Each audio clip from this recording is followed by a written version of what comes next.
Hello everyone, आज है 10 जुलाई और आज इस वीडियो में हम बात करने जा रहे हैं दो कंस्ट्रक्शन सेक्टर से जुड़ी हुई कंपनियों के बारे में। पहली है एनबीसीसी इंडिया। ये एक सरकारी कंपनी है, 50 रुपए के आसपास इसका शेयर ट्रेड कर रहा है। और दूसरी है एनसीसी लिमिटेड। ये भी एक कंस्ट्रक्शन कंपनी है और लेकिन ये प्राइवेट कंपनी है। लेकिन लेकिन यहाँ पर जो इंडिया के वॉरेन बफेट चाहते हैं, ऐसे राकेश झुनझुनवाला की बहुत बड़ी होल्डिंग है, उनका मनपसंद शेयर है ये आप कह सकते हैं। इन दोनों ही शेयर्स के बारे में हम यहाँ पे डिस्कस करेंगे और ये भी चर्चा करेंगे कि भाई साहब दोनों शेयर में खरीदने का मौका है कि नहीं, बॉटम बन चुका है कि नहीं, या कौन से लेवल पर बाइंग का मौका है। तो वीडियो को शुरू करो उससे पहले अगर आपने अभी तक चैनल को सब्सक्राइब नहीं किया है तो प्लीज अभी इसे सब्सक्राइब कर लीजिए, क्योंकि आगे भी बहुत सारे वीडियोस हैं जो आपको काफी ज्यादा हेल्प करेंगे। तो शुरुआत करते हैं हम एनबीसीसी इंडिया के साथ। 52 रुपीज का शेयर है। एक महीने में अगर हम देखें तो पिछले एक महीने में ये शेयर में 10.5% का ग्रोथ है। लेकिन ये जो ग्रोथ आया था ये तेजी आई थी, मतलब एक एक झटके में तेजी बनी थी। 47 से 57 तक शेयर पहुंच गया, ठीक है। लेकिन पिछले 2 हफ्तों से अगर हम देखें तो लगातार ये शेयर 57 से नीचे की तरफ टूट रहा है और अभी 52 रुपीज के आसपास ट्रेड कर रहा है, जो कि पिछले कुछ दिनों का ये कह सकते हैं कि भैया बड़ी गिरावट दिखा रहा है। एक साल में अगर हम देखें तो पिछले एक साल में 95% का ग्रोथ है। लेकिन चार्ट अगर आप देखेंगे तो एक चीज क्लियर यहाँ पर इंडिकेट देखने को मिलेगा कि जब भी बड़ी रफ्तार आई है, बाद में प्रॉफिट बुकिंग आई है।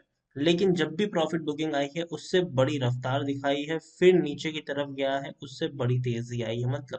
मतलब जब भी ये शेयर नीचे की तरफ टूट रहा हो, भाई साहब मौके बनते हैं खरीदारी के, क्योंकि दोबारा ये बाउंस बैक के लिए तैयार हो रहा है। ये शेयर बाउंस बैक के लिए तैयार हो रहा है और डेफिनेटली बाउंस बैक आपको यहाँ पर देखने को मिलने वाला है आने वाले वक्त में।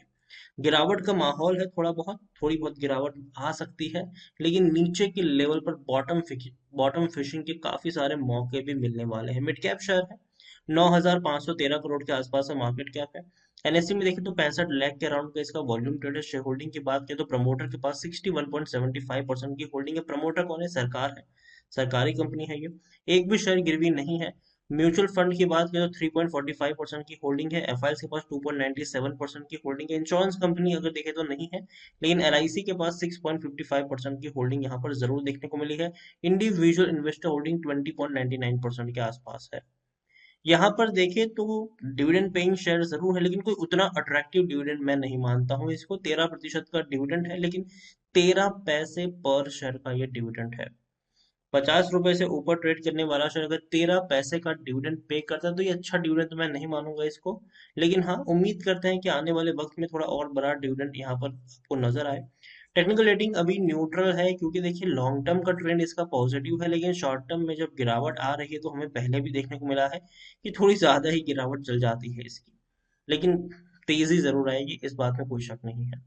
यहाँ पर हम देखने की कोशिश करें तो according to money control user 67% लोग खरीदने की सलाह दे रहे हैं, 25% लोग होल्ड करने की और 8% लोग बेचने की। मतलब 92% लोगों का यहाँ पर पॉजिटिव व्यू देखने को मिल रहा है। रेवेन्यू में देखें तो एक अच्छी तेजी आई थी, लेकिन 2019 के बाद 20 और 21 में रेवेन्यू में गिरावट आई। हालांकि 2021 का हम समझ सकते हैं क्योंकि कोरोना उस काल रहा है वो। और ऐसे में भैया जाहिर सी बात है रेवेन्यू में गिरावट आना लाजमी है। प्रॉफिट्स भी अगर हम देखें तो प्रॉफिट्स हालांकि इम्प्रूव हुए हैं 2020 के मुकाबले 2021 में। 236 करोड़ के प्रॉफिट्स हैं, ये काफी अच्छे मैं मानता हूं। और अभी आने वाले वक्त में 2022 में उम्मीद करते हैं कि और बड़े प्रॉफिट्स आपको यहाँ पर देखने को मिल सकते हैं, क्योंकि कंपनी के पास काफी सारे प्रोजेक्ट है, बड़े लंबे लंबी खासी लिस्ट है इनके प्रोजेक्ट्स की, जिसको कंपनी आने वाले दिनों में कंप्लीट भी कर सकती है। देखिए ओवरऑल मैं कहूंगा एनबीसीसी ठीक है, ये मुझे लॉन्ग टर्म का खिलाड़ी लगता है। ठीक है, शॉर्ट टर्म का नहीं। लेकिन लॉन्ग टर्म का मतलब ये भी नहीं कि 5-6 साल की मैं बात कर रहा हूँ यहाँ पर, मैं 1-1.5 साल की बात कर रहा हूँ यहाँ पर, 1-1.5 साल की। अगर आप चैनल को रेगुलर फॉलो करते हो तो याद रखिए, ये शेयर जब 20 रुपए के आसपास ट्रेड कर रहा था, 25, 30, 35 के आसपास ट्रेड कर रहा था, तब कई सारे वीडियोस में बना चुका हूँ। और मैंने हर बार कहा है कि भैया मौका बनने वाला है बाइंग का, और इस मौके को गंवाना नहीं चाहिए। हर नीचे के लेवल पर खरीदारी के यहाँ पर मौके हैं। कंपनी सरकारी है, कई सारे प्रोजेक्ट हैंडल करती है, और आने वाले वक्त में कई सारे प्रोजेक्ट जो कोरोना की वजह से अटके हुए हैं या फिर कह सकते हैं कि डीले हो रहे, लेट हो रहे हैं, उसको बहुत जल्दी निपटाया जाएगा। तो नजर रखना भी जरूरी है इस कंपनी के ऊपर, और याद रखिए अच्छी खासी रफ्तार ये आपको लॉन्ग टर्म में दिखा सकता है। लेकिन हाँ, गिरावट आ रही है, और 50 रुपए के आसपास मुझे लगता है कि खरीदारी के मौके बनेंगे यहाँ पर। उस लेवल को ध्यान में रखिए, और डेफिनेटली आप उस लेवल पर थोड़ी सी क्वांटिटी ऐड कर सकते हैं। लेकिन एक चीज जोड़ना चाहूंगा, किसी एक प्राइस पर बहुत सारे शेयर्स मत खरीदना, टुकड़ों में खरीदारी करेंगे तो फायदे में रहेंगे, ताकि गिरावट में आप थोड़ी और क्वांटिटी को भी ऐड कर पाए। थोड़ी क्वांटिटी 50 पे खरीदिए, अगर खराब हालत रही और 45 तक शेयर टूटा तो आप थोड़ी और क्वांटिटी भी उस नीचे के लेवल पे ऐड कर सकते हैं। लेकिन हाँ, इस साल के एंड तक मुझे लगता है कि एनबीसीसी जरूर 65 से 70 रुपए के आसपास आपको ट्रेड करता हुआ नजर आ सकता है। मतलब आने वाले 5-6 महीने के अंदर शेयर यहाँ से 65 से 70 रुपए के आसपास आराम से पहुंच सकता है। तो दूसरा शेयर है एनसीसी। ये 94 रुपीज का शेयर है, और अगर आप मेरे चैनल को रेगुलर फॉलो करते हो तो मेरी बाइंग की रिकमेंडेशन यहाँ पर तब से जब ये शेयर इतने छोटे लेवल पर ट्रेड कर रहा था, 25 रुपए, 30 रुपए, 20 रुपए, तब से मेरी बाइंग की रिकमेंडेशन है यहाँ पर। और मैंने कहा था कि भैया यहाँ पर पैसा लगाना मतलब बहुत बड़ा प्रॉफिट है लॉन्ग टर्म के लिए। और मैंने हर बार कहा कि बने रहिए, बने रहिए, बने रहिए। लेकिन जब ये शेयर तकरीबन 100 के करीब पहुंचा था, मैंने ये भी कहा था कि यहाँ से एक प्रॉफिट बुकिंग आ सकती है और शेयर टूट के बिखर भी सकता है शॉर्ट टर्म के लिए। और नीचे के लेवल पर आपको मौका मिलेगा 70-75 के आसपास, और वहां तक गया भी था ये, और मौका यहाँ पर अच्छा खासा बना भी बाइंग का, और अच्छी खासी रैली यहाँ से देखने को मिल भी रही है। तो देखिए, एक चीज होती है इन शेयर्स में कि भैया बॉटम फिशिंग करनी होती है। जब बड़ी रफ्तार दिखा देता है तो एक प्रॉफिट बुकिंग आती है, फिर वापस थोड़ा बहुत वहां से 10-15% हल्का होता है, और वापस एक बड़ी रफ्तार दिखाता है जो बाय जो आपको एक अच्छी खासी कह सकते हैं कि प्रॉफिट जो ग्रोथ है वो देखने को मिल जाते हैं। मिड कैप शेयर है ये, 5,500 करोड़ के आसपास का इसका मार्केट कैप है।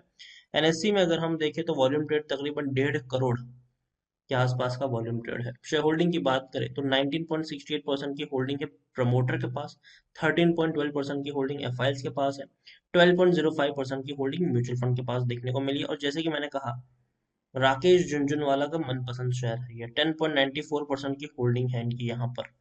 और तो और 40% का डिविडेंड भी पे कर रहा है, मतलब पर शेयर अगर हम यहाँ पर देखें तो 80 पैसे आपको डिविडेंड के तौर पर मिल रहे हैं एनसीसी लिमिटेड में। टेक्निकल रेटिंग शानदार है, तेजी के संकेत बने हुए हैं यहाँ पर। जियो जी की तरफ से एनसीसी में खरीदारी की सलाह है, 100 रुपए का टारगेट प्राइस दिया गया है। इससे पहले आईसीआईसीआई डायरेक्ट ने भी खरीदारी करने की सलाह दी थी, और 100 रुपए का टारगेट प्राइस दिया था। According to money control user 91% लोग खरीदने की बात कर रहे हैं, और 9% लोग बेचने की भी सलाह आपको यहाँ पर देते हुए नजर आ रहे हैं। रेवेन्यू में अच्छा उछाल था, लेकिन जाहिर सी बात है कोरोना में रेवेन्यू कम होना ही था, जो कम हुआ भी। लेकिन फिर भी 8,000 करोड़ के आसपास के रेवेन्यू 2021 के साल में देखने को मिले हैं। प्रॉफिट्स कम होने थे और होते हुए नजर भी आए, लेकिन फिर भी 280 करोड़ के आसपास का मुनाफा इस कंपनी ने कमाया है 2021 में कोरोना काल में। लेकिन हाँ, एक बड़ी एक बड़ा प्रॉफिट 2019 में था, लेकिन उससे पहले कोई उतने अच्छे प्रॉफिट्स नहीं थे। लेकिन बाद में शेयर टूटना शुरू हुआ, देखिए अभी। और उम्मीद करते हैं कि 2022 में दोबारा ये शेयर अच्छे खासे प्राइस पर लौट जाए। लेकिन एक अच्छी चीज है, पॉजिटिव चीज है, वो मुझे लगती है कि प्रमोटर ने अपनी होल्डिंग को बेचा नहीं है, मेंटेन रखा है। लेकिन उसके साथ साथ जो गिरवी शेयर है उसको छुड़ाया है। तकरीबन 34% की होल्डिंग पिछले साल मार्च 2020 में प्रमोटर की गिरवी थी, आज वो 20% की होल्डिंग गिरवी है। मतलब तकरीबन 14% की जो होल्डिंग गिरवी थी पहले, उसको छुड़ा लिया गया है। तो ये एक अच्छी बात है। और एनसीसी देखिए, मैं ये नहीं कह रहा हूँ कि स्ट्रेट अवे 94 पे बाइंग करनी चाहिए, क्योंकि देखिए टूट कर आया था, ठीक है, और बाद में एक बड़ी रफ्तार दिखा रहा है। 99 का एक बड़ा रेजिस्टेंस यहाँ पर है, ये वर्क कर सकता है। इवन 94 99 का एक बड़ा रेजिस्टेंस है, और वहां पर टकराने के बाद शेयर थोड़ा सा हल्का होता भी है।